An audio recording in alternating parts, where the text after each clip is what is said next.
ಅಕ್ರಮ ಬಾಂಗ್ಲಾ ವಲಸಿಗರ ವಿರುದ್ಧ ಜೆನ್ಸಿಗಳ ಧ್ವನಿ. ವೋಟ್ ಹಾಕುವುದಕ್ಕೆ ನಾವು ಬೇಕು, ಸವಲತ್ತು ಸೌಲಭ್ಯ ಮಾತ್ರ ಅವರಿಗೆ ಕೊಡ್ತೀರಾ? ಅಕ್ರಮ ಬಾಂಗ್ಲಾ ವಲಸಿಗರಿಗೆ ಆಶ್ರಯ ನೀಡುವುದರಲ್ಲಿ 30% ಪಾಲು ಸರ್ಕಾರದಿದೆ. ಈ ಅಕ್ರಮ ಬಾಂಗ್ಲಾ ವಲಸಿಗರ ವಿರುದ್ಧ ಕ್ರಮ ಕೈಗೊಳ್ಳುವುದಕ್ಕೆ ಸರ್ಕಾರ ಯಾಕೆ ತಡ ಮಾಡ್ತಾ ಇದೆ? ಸರ್ಕಾರನೇ ಇದರ ಭಾಗವಾಗಿ ಬಿಡ್ತಾ ಅನ್ನೋ ಸಂಶಯಗಳು ಕಾಡುತ್ತೆ. ಅಲ್ಲ, ನಿಮ್ಗೆ ತಲೆ ಬೇಡವಾ? ಈಗ ಬಾಂಗ್ಲಾದೇಶದವರು ಬಂದಿರ್ತಾರೆ, ಇವ್ರಿಗೇನಾದ್ರು ದೇಶ ಪ್ರೇಮ ಅಂದ್ರೆ ಗೊತ್ತಿರುತ್ತಾ? ಅವ್ರ ನಿಯತ್ ಯಾವತ್ತಿದ್ರು ಬಾಂಗ್ಲಾ ಆಗಿರ್ತದೆ. ಈ ಅಕ್ರಮ ವಲಸಿಗರಿಗೆ ಆಶ್ರಯ ಯಾಕೆ ನೀಡ್ತಿದ್ದಾರೆ? ಟ್ಯಾಕ್ಸ್ ಕಟ್ಟಾರವ್ರ ದುಡ್ಡನ್ನ ತಗೊಂಡೋಗ್ಬಿಟ್ಟು ಮನೆ ಕೊಡ್ತಾರೆ, ಅದಾದ್ಮೇಲೆ ಅವ್ರಿಗೆ ಆ ಭಾಗ್ಯ ಈ ಭಾಗ್ಯ ಅಂತ ಪೂಣಿಸ್ತಾರೆ, ಅದಾದ್ಮೇಲೆ ಮೈನಾರಿಟಿ ಅನ್ನೋ ಹೆಸರಲ್ಲಿ ಸೆಕ್ಯುಲರಿಸಮ್ ಕನೆಕ್ಟ್ ಮಾಡ್ತಾರೆ, ಕೋಮು ಗಲಭೆ ಎದುರಿಸ್ತಾರೆ, ಭಾರತೀಯರು ಭಾರತದಲ್ಲಿ ಬದುಕಕ್ಕಾಗದಿರೋ ತರ ಮಾಡ್ತಾರೆ. ಇಲ್ಲಿರುವಂತಹ ಕೂಲಿ ಕೆಲಸದವ್ರಿಗೆ ದಿನಕ್ಕೆ 800 ರೂಪಾಯಿ ಕೊಡ್ಬೇಕಾಗತ್ತೆ. ಅದೇ ಈ ಬಾಂಗ್ಲಾದೇಶವ್ರಿಗಾದ್ರೆ ಬರೀ 300 ರೂಪಾಯಿ 400 ರೂಪಾಯಿಗೆ ದಿನಪೂರ್ತಿ ಕೆಲಸ ಮಾಡಿಸ್ಕೋಬಹುದು.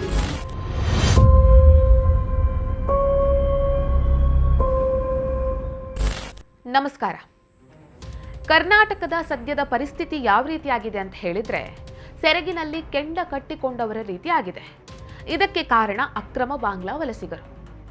ಈಗ ರಾಜ್ಯ ಸರ್ಕಾರ ಏನ್ ಮಾಡೋದಕ್ಕೆ ಹೊರಟಿದೆ ಅಂದ್ರೆ, ಸೆರಗಿನಲ್ಲಿ ಕಟ್ಟಿಕೊಂಡಿರುವಂತಹ ಕೆಂಡ ಇದೆಯಲ್ಲ, ಅದನ್ನ ಆರಿಸೋದ್ರ ಬದಲಾಗಿ, ಆ ಕೆಂಡವನ್ನ ಕಿತ್ತೆಸೆಯೋದ್ರ ಬದಲಾಗಿ ಸೆರಗನ್ನೇ ಕತ್ತರಿಸಿ ಎಸೆಯುವಂತಹ ಕೆಲಸಕ್ಕೆ ಕೈ ಹಾಕಿದೆ.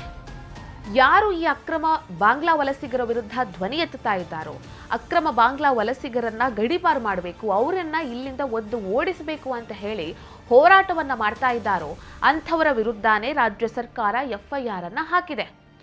ಈ ರೀತಿಯ ಕೆಲಸಗಳನ್ನ ರಾಜ್ಯ ಸರ್ಕಾರ ಮಾಡ್ತಾ ಇದೆ. ಈ ಅಕ್ರಮ ಬಾಂಗ್ಲಾ ವಲಸಿಗರ ವಿರುದ್ಧ ಬಿಜೆಪಿ ಜೊತೆಗೆ ಕರ್ನಾಟಕ ರಾಷ್ಟ್ರ ಸಮಿತಿ ಪಕ್ಷ ಕೂಡ ಧ್ವನಿ ಎತ್ತಿತ್ತು. ಪಕ್ಷಗಳು ಮಾತ್ರ ಅಲ್ಲ, ಯುವಕರು ಅಂದ್ರೆ ಜೆನ್ಸಿಗಳು ಕೂಡ ಈಗ ಈ ಅಕ್ರಮ ಬಾಂಗ್ಲಾ ವಲಸಿಗರ ವಿರುದ್ಧ ಧ್ವನಿಯನ್ನ ಎತ್ತಾ ಇದ್ದಾರೆ. ಕಾಂಗ್ರೆಸ್ ಸರ್ಕಾರದ ವಿರುದ್ಧ ಜೆನ್ಸಿಗಳು ಛೀಮಾರಿಯನ್ನ ಹಾಕ್ತಾ ಇದ್ದಾರೆ. ಇಷ್ಟೆಲ್ಲ ನಡೀತಾ ಇದ್ರೂ ಕೂಡ ಸರ್ಕಾರ ಮಾತ್ರ ಅಕ್ರಮ ಬಾಂಗ್ಲಾ ವಲಸಿಗರ ವಿರುದ್ಧ ಯಾವುದೇ ರೀತಿ ಕ್ರಮಗಳನ್ನ ಕೈಗೊಳ್ಳೋದಕ್ಕೆ ಮುಂದಾಗಿಲ್ಲ. ಹಾಗಾದ್ರೆ ಇಲ್ಲಿ ಜೆನ್ಸಿಗಳು ಯಾವ ರೀತಿ ಧ್ವನಿ ಎತ್ತಿದ್ದಾರೆ? ಜೆನ್ಸಿಗಳು ಏನ್ ಹೇಳಿದ್ದಾರೆ? ಸರ್ಕಾರ ಇನ್ನೂ ಯಾಕೆ ಕ್ರಮ ಕೈಗೊಳ್ತಾ ಇಲ್ಲ? ಈ ಎಲ್ಲಾ ವಿಚಾರಗಳನ್ನ ಇವತ್ತಿನ ವಿಡಿಯೋದಲ್ಲಿ ನೋಡೋಣ. ಅದಕ್ಕೂ ಮೊದಲು ನೀವೇನು ನಮ್ಮ ಹೊಸದಿಗಂತ ಡಿಜಿಟಲ್ ಚಾನೆಲ್ ಅನ್ನ ಸಬ್ಸ್ಕ್ರೈಬ್ ಮಾಡ್ಕೊಳ್ಳಿಲ್ಲ ಅಂದ್ರೆ ದಯವಿಟ್ಟು ಸಬ್ಸ್ಕ್ರೈಬ್ ಮಾಡಿ. ಇನ್ನು ಇಂಥದ್ದೇ ಹೆಚ್ಚಿನ ಮಾಹಿತಿಗಳಿಗಾಗಿ ಪಕ್ಕದಲ್ಲೇ ಇರುವಂತಹ ಬೆಲ್ ಐಕನ್ ಅನ್ನ ಪ್ರೆಸ್ ಮಾಡಿ. ಅಕ್ರಮ ಬಾಂಗ್ಲಾ ವಲಸಿಗರಿಗೆ ಆಶ್ರಯ ನೀಡೋದ್ರಲ್ಲಿ 30% ಪಾಲು ಸರ್ಕಾರದ್ದಿದೆ.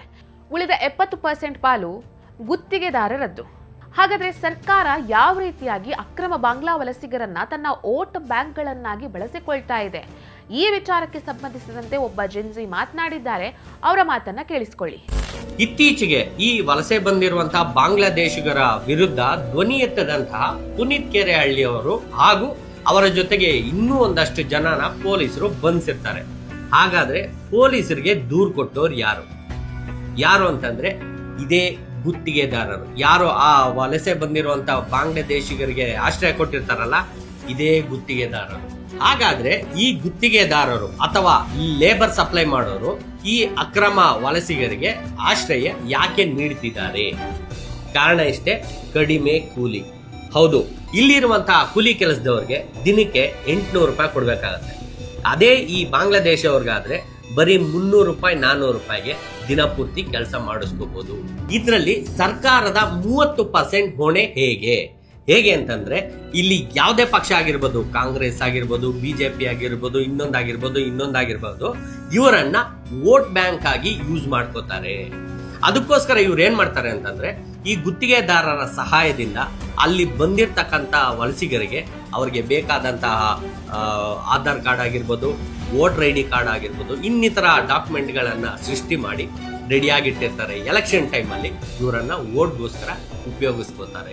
ಇವರ ಮಾತನ್ನ ಕೇಳಿಸ್ಕೊಂಡ್ರಲ್ವಾ? ಈಗ ಇನ್ನೊಬ್ಬ ಯುವಕ ಅಂದ್ರೆ ಜೆನ್ಸಿ ಕಾಂಗ್ರೆಸ್ ಸರ್ಕಾರಕ್ಕೆ ಮಂಗಳಾರತಿಯನ್ನ ಎತ್ತಿದ್ದಾರೆ. ನಿಮಗೆ ವೋಟ್ ಹಾಕಿ, ನಮ್ಮ ದುಡ್ಡಿಂದಾನೇ ನಿಮಗೆ ಸರ್ಕಾರಿ ಸಂಬಳವನ್ನೆಲ್ಲ ಕೊಡಿಸಿ ನಿಮ್ಮನ್ನ ಅಧಿಕಾರಕ್ಕೇರಿಸೋದಕ್ಕೆ ನಾವು ಬೇಕು, ಆದ್ರೆ ನೀವು ಆಶ್ರಯವನ್ನ ಮಾತ್ರ ಅಕ್ರಮ ಬಾಂಗ್ಲಾ ವಲಸಿಗರಿಗೆ ಕೊಡ್ತಾ ಇದ್ದೀರಾ. ನಿಮ್ಮಂಥವರಿಗೆ ವೋಟ್ ಹಾಕಿ ನಮ್ಮ ಜೀವನವನ್ನೇ ನಾವು ಹಾಳು ಮಾಡ್ಕೊಳ್ಬೇಕಾ ಅಂತ ಸರ್ಕಾರದ ವಿರುದ್ಧ ಧ್ವನಿ ಎತ್ತಿದ್ದಾರೆ. ಅಲ್ಲ, ನಿಮ್ಗೆ ತಲೆ ಬೇಡವಾ? ಈಗ ಬಾಂಗ್ಲಾದೇಶದವರು ಬಂದಿರ್ತಾರೆ, ಇವ್ರಿಗೇನಾದ್ರು ದೇಶ ಪ್ರೇಮ ಅಂದ್ರೆ ಗೊತ್ತಿರುತ್ತಾ? ಅವ್ರ ನಿಯತ್ ಯಾವತ್ತಿದ್ರು ಬಾಂಗ್ಲಾ ಆಗಿರ್ತದೆ. ಅದಾದ್ಮೇಲೆ ಮುಂದೊಂದು ದಿನ ಇವ್ರನ್ನ ಮೈನಾರಿಟಿಗೆ ಸಿಕ್ಸ್, ಈಗ already Aadhaar card PAN card ಎಲ್ಲ ಕೊಟ್ಟವ್ರೆ. ಇದೇ ಜನನ ಮುಂದೆ ಮೈನಾರಿಟಿ ಲಿಸ್ಟ್ಗೆ ಹಾಕಿ ಫ್ರೀ ಮನೆ ಕಟ್ಕೊಡ್ತಾರೆ. ಯಾರ ದುಡ್ಡಲ್ಲಿ?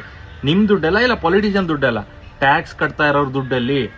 ಟ್ಯಾಕ್ಸ್ ಕಟ್ತಾ ಇರೋರ್ ದುಡ್ಡನ್ನ ತಗೊಂಡೋಗ್ಬಿಟ್ಟು ಮನೆ ಕೊಡ್ತಾರೆ. ಅದಾದ್ಮೇಲೆ ಅವ್ರಿಗೆ ಆ ಭಾಗ್ಯ ಈ ಭಾಗ್ಯ ಅಂತ ಪೂಣಿಸ್ತಾರೆ. ಅದಾದ್ಮೇಲೆ ಮೈನಾರಿಟಿ ಅನ್ನೋ ಹೆಸರಲ್ಲಿ ಸೆಕ್ಯುಲರಿಸಮ್ ಕನೆಕ್ಟ್ ಮಾಡ್ತಾರೆ, ಕೋಮು ಗಲಭೆ ಎದ್ದಿಸ್ತಾರೆ, ಭಾರತೀಯರು ಭಾರತದಲ್ಲಿ ಬದುಕಕ್ಕಾಗದೇ ಇರೋ ತರ ಮಾಡ್ತಾರೆ. ಇದಕ್ಕೋಸ್ಕರನೇ ಬಾಂಗ್ಲಾದೇಶದವ್ರನ್ನ ಬಾಂಗ್ಲಾದೇಶಕ್ಕೆ ಓಡಿಸ್ಬೇಕು. ಅಲ್ಲ, ನಿಮ್ಗೆ ಅಷ್ಟೊಂದು ತೆವಲಿದ್ರೆ, ಅವ್ರ ಮೇಲೆ ಅಷ್ಟೊಂದು ಪ್ರೇಮ ಇದ್ರೆ ಹೋಗ್ರಿ ನೀವು ಬಾಂಗ್ಲಾದೇಶಕ್ಕೆ. ಅಲ್ಲ, ನಿಮ್ಗೆ ಅದು ನ್ಯಾಷನಲ್ ಥ್ರೆಟ್ ಅಂತ ಅನ್ನಿಸ್ತಾ ಇಲ್ವಾ? ಆಂಟಿ ನ್ಯಾಷನಲ್ ಆಕ್ಟಿವಿಟಿ ಅಂತ ನಿಮಗೆ ಗೊತ್ತಾಯ್ತಾ ಇಲ್ವಾ? ನೀವು ದೇಶದ್ರೋಹಿಗಳು, ಇವ್ರ ಮೇಲೆಲ್ಲ ಬಾಂಗ್ಲಾದೇಶದವ್ರನ್ನ ಹೊಲಿಸ್ಕೊಂಡು ಅವ್ರ ಮೇಲೆ ಆಕ್ಷನ್ ತಗೋಬಾರ್ದು ಅಂದ್ಬಿಟ್ಟು ಅವ್ರನ್ನ ಯಾರು ಐಡೆಂಟಿಫೈ ಮಾಡ್ತಾರೆ ಅವ್ರನ್ನ ಜೈಲ್ ಕಟ್ತಾ ಇರೋ ನೀವು ದೇಶದ್ರೋಹಿಗಳು. ನಿಮ್ಮಂತವ್ರಿಗೆ ನಾವು ಕಷ್ಟಪಟ್ಟು ದುಡ್ದಿರೋ ತೆರಿಗೆ ಹಣದಲ್ಲಿ ನಿಮ್ಮನ್ನ ಅಲ್ಲಿ ತಗೋ ಕೂರಿಸಿ ನಿಮ್ಗೆ ಸರ್ಕಾರಿ ಸಂಬಳ ಕೊಟ್ಟು ಈಗ ನಾವೇ ನಮ್ ಜೀವನನ ಹಾಳು ಮಾಡ್ಕೋಬೇಕಲ್ವಾ? ಈ ಜೆನ್ಸಿಗಳು ಇಷ್ಟೆಲ್ಲ ಧ್ವನಿ ಎತ್ತುತ್ತಾ ಇದ್ರು ಕೂಡ, ಪುನೀತ್ ಕೆರೆಹಳ್ಳಿಯವರು ಹೋಗಿ ಪ್ರತ್ಯಕ್ಷ ವರದಿಯನ್ನ ಮಾಡ್ಕೊಂಡು ಬಂದಿದ್ರು ಕೂಡ ಸರ್ಕಾರ ಮಾತ್ರ ಯಾವುದೇ ರೀತಿ ಕ್ರಮವನ್ನ ಕೈಗೊಳ್ತಾ ಇಲ್ಲ. ಸರ್ಕಾರ ಮೌನ ವಹಿಸಿದೆ. ಯಾರ ಅಪ್ಪಣೆಗೋಸ್ಕರ ಇಲ್ಲಿ ಸರ್ಕಾರ ಕಾಯ್ತಾ ಇದೆ, ಅಥವಾ ಸರ್ಕಾರನೂ ಇದರ ಒಂದು ಭಾಗವಾಗಿ ಬಿಟ್ಟಿದ್ಯಾ ಅನ್ನುವಂತಹ ಸಂಶಯಗಳು ಕಾಡುತ್ತೆ. That's it.